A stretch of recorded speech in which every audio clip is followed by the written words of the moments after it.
In 1900, Galveston was already a relatively large city. The population estimates vary, but maybe 12 or 15,000 people were living on Galveston in 1900. It's supposed to be the largest city in Texas, I thought. It was also a medical district.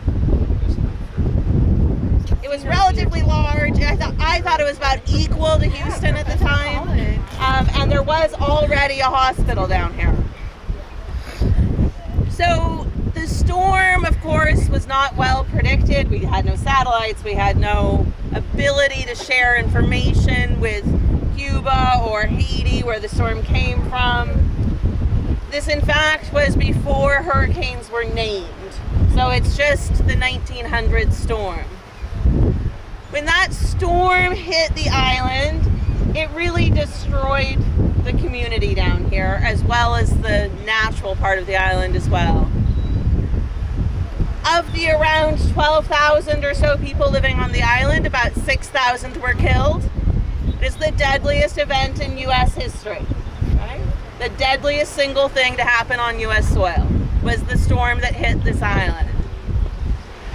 As the community started to recover, they wanted to protect their community from such a future potential storm. So they started construction on this wall that we're standing on. They started at the other end of the island. We're not going to drive down there. But in about 1902, they started construction down there and reached this spot by around 1962. And built in sections to reach right here. The thing behind this wall has been raised. This end of the island is artificially raised by approximately 6 feet. And that's the hill we just drove up. So everything from here towards Bolivar is protected by this seawall and is 6 feet higher than it was naturally. The homes that predate 1900 that are still down here have basements that are filled in with sand, or have windows that are down barely sticking out of the ground. That's because the homes were filled in around. So this wall has been very effective at protecting this end of the island. What's happened to this end? It's eroded away. In fact, when the wall was reaching this spot, 1962, you could drive down the ramp here and onto the beach. So this area right here that's now all rubble was a ramp to go from the beach onto the top of the wall. And how many of you know Pleasure Pier or all of the different piers? We'll drive by some up here. They exist over water today. When this wall was built and when every one of those piers was built, they were over sand, not over water. Okay? The beach extended approximately 300 feet beyond the seawall in 1962. And we've lost that much sand since then. In fact, we lose more sand here than we do here. So, yes, this wall works. This wall is protecting this end of the island. The condos are safe, the hotels are safe, the Walmart is safe. But the beach is totally gone.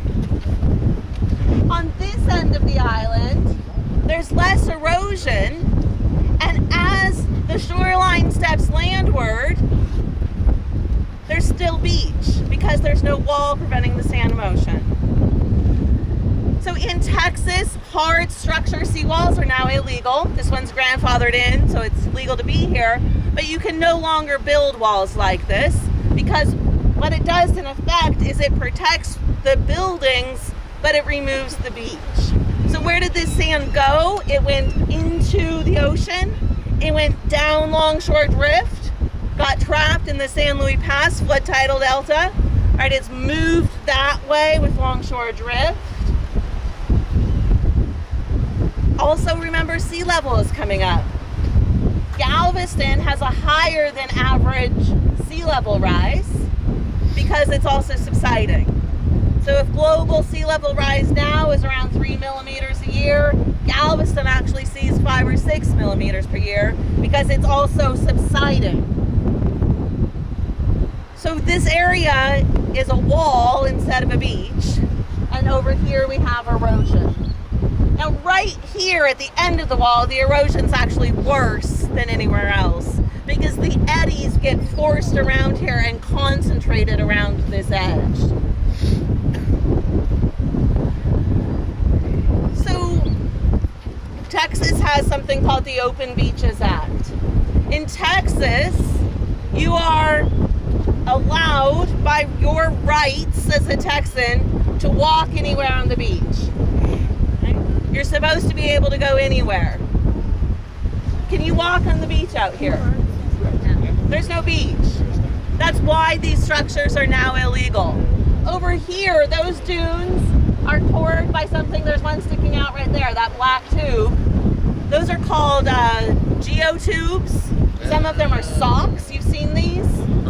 Okay, so geotubes or geosocks, sand socks, are plastic or cloth filled with sand to make them hard but get around the law. And then most of these dunes have that plastic lining and then just a little bit of sand and grass over it. So most of what you see is, if there's buildings on Galveston, the dunes and the beach is artificial. It is being maintained somehow to prevent the erosion. The Texas Open Beaches Act actually means that the property line is defined as the vegetation line on the grass. So as you look out here, the boundary between private and public land is just to the right of these people at the base of the dune, the start of the beach, because that's where the vegetation line is the boundary between public beach and private land. When people say do not walk on the dunes, or they create the wooden walkways over the dunes, it's not just to be nice to you so you can walk easily, but it's to protect the grass, because if the grass dies, then that's no longer private property. In fact, when the dune line retreats, if the grass line, the vegetation line, moves landward as the shoreline and the beach and the dune line with the grass moves landward, and your house is then in public property, not only is your house then on the public beach and you no longer own the land, it is your responsibility to move the house out of your public beach, and you have to pay for the removal of the home. People work really hard to grow grass here. That's not a law that's often enforced. Texas Land Commissioner is an elected position.